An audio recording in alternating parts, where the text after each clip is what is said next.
Blair, as you've been involved with everything, what do you see are kind of the critical issues that are facing the STEM group today, and particularly how can this team help?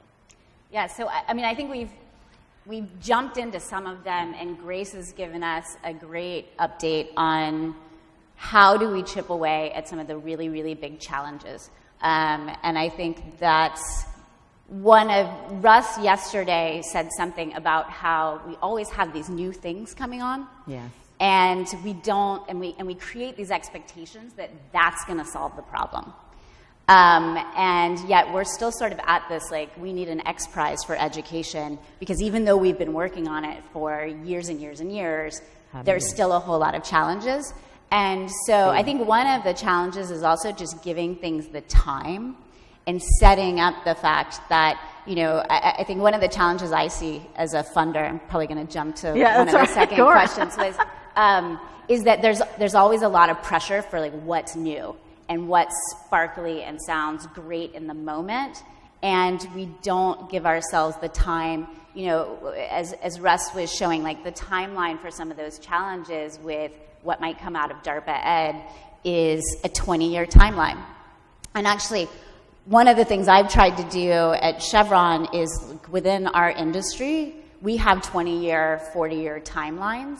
And so I've been trying, as we look at, like, how we do our social investment, to bring that idea in and say we don't necessarily need to have everything new. So I've had a lot of conversations here today where everyone's like, what's going on? What's new? I'm like, well, we're kind of just continuing to chip away, and we're trying to take the partnerships we have and go deeper and trying to learn. We want kids to understand the engineering design process and the idea of something not working and iterating on it. Mm-hmm. And then in the philanthropic world, we don't always do that ourselves.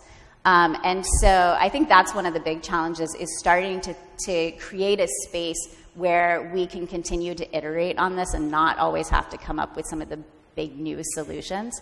And as a company, being very familiar with the idea of delivering some sort of return on the investment, what are the advantages that you see when you give something more space and more time to sort of dive deep, and how do you justify that against what I think you're right, people say is kind of the quick and easy, what can we do here, what could we build that will solve that problem, we need it next year, and then we're going to leave that because now that's done. So, what are some of the ways that you've sort of enabled that discussion to happen? I think a lot of it is around partnership and coming back, and even at events like this, you see the folks that have been here for 5 years coming back and connecting on the sides. And so for us, I think being able to build really long, trusting partnerships, which then allow us to be open around some of the challenges.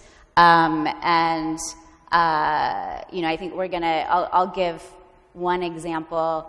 You're going to hear from Vince Bertram in a second, and Project Lead the Way has been an incredibly important partner to Chevron over many years, and it's something that we started in California in 2009, supporting a couple of programs, and then built that out with support nationally. And so we often will talk about, like, all of the really great success stories that come with and the students who have been through the Project Lead the Way program.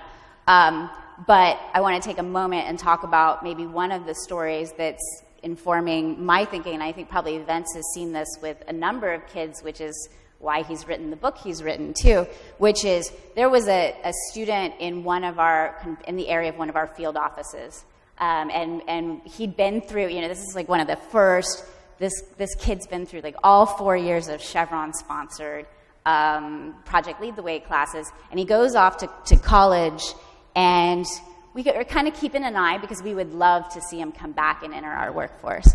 And I don't have all of the specifics and the details, but like in a couple of years, it's like 2 or 3 years, and he's coming back from college, and he doesn't have the GPA for our university hiring team to hire him.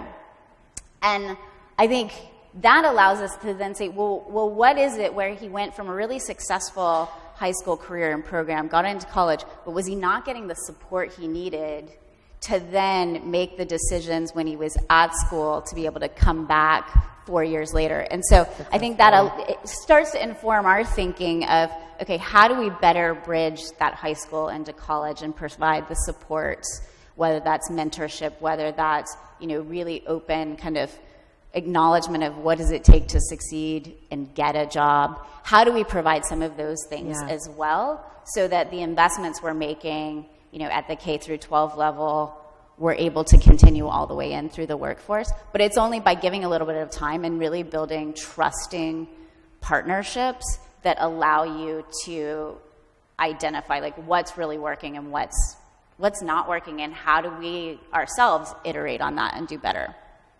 Yeah, that's great. I mean, you mentioned, I'm not sure that everybody knows all about Project Lead the Way, but you will by the end of today. But, in terms of kind of that engagement with, and we've got our student voice here today, what sort of other things have you learned in that process that might be of interest? And we may open up some questions to them too, but in the STEM broader, going from education to higher education to job, that would be relevant for these guys? So I would say, in talking to the students, when you can see there are a lot of people who really care about your future, but we haven't figured it all out yet either. So not yet. You need to ask. I think some of that is you need to also play an active role, both in helping us, but also in helping yourself. I think if I went back, I was such a perfectionist going through college and high school. I actually didn't want to ask a lot of questions or go find the people who had some of the answers for me, whether that was in some of my classes and understanding those better, or whether that was, what does a career in such and such look like? Mm-hmm. And so I would say embrace the idea of not knowing. There's actually a lot of power in that, and being able to find the right people, go and find the people you need to ask for questions, because there's a lot of people that want to help you. But you've also got to take that into your own hands. And then as you do that, I mean, we heard from the X Prize yesterday, where any kind of team can go through and solve some of these really big challenges, whether that's folks that have doctorates or whether that is high school, middle school age students. So help us out as well. Definitely. I could only second that. I think I didn't understand the value of finding mentors and asking people, like, what does that look like, that job look like? What do you enjoy about it enough? I found a job I really enjoy, but there was a world that I didn't understand. If I asked more, I might have had kind of a more crystallized version of what it would take to get there. Yeah. So. Before we jump out to questions, can I toss it out my own question to one of our other partners here that I think really helps make the connection from yesterday afternoon? We sort of ended with that wonderful picture, Randy Bass's wonderful talk around the microbiome, and seeing Tay being able to take her education into her own hands in a lot of ways and get really hands-on. And then we had, as Grace was talking, the science standards as a piece of the solution. And we've been doing a lot of work with Achieve. Our approach has just been, we recognize this is really important, and Mike is so much better at articulating this than I am, but one of the reasons why we support Achieve is, and how it fits in, we kind of have a portfolio approach to our support to education, where Project Lead the Way is hitting so many of the students today. But if we want to truly move the needle and tackle some of these big issues, you have to be looking at the policy. And so there's a piece of our support that we can provide to some of those longer term big picture fixes. And for us, that has been supporting the standards, the next generation science standards. And I think for us to have a conversation around what students need and teaching and STEM without spending a few moments on the standards, we're missing a really big piece here. So I want to just maybe turn it over for just a couple minutes to Mike for a second to give us a quick overview and tie these things together for us.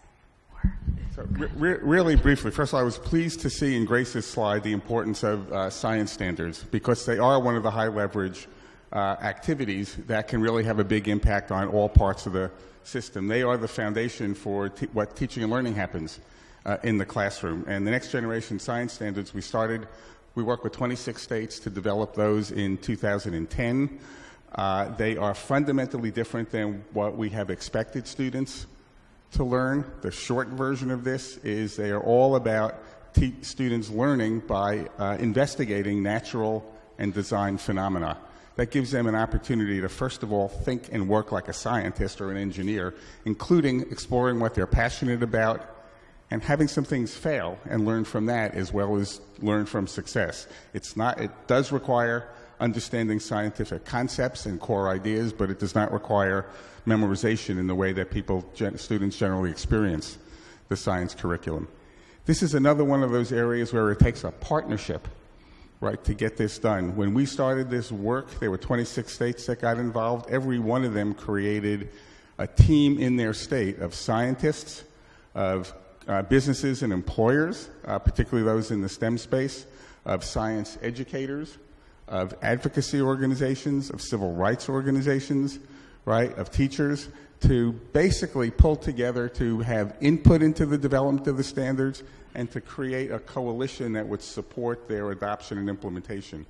Today, there are close to 40 states that have adopted either the next generation science standards or something similar based on a framework that the National Academy of Sciences developed.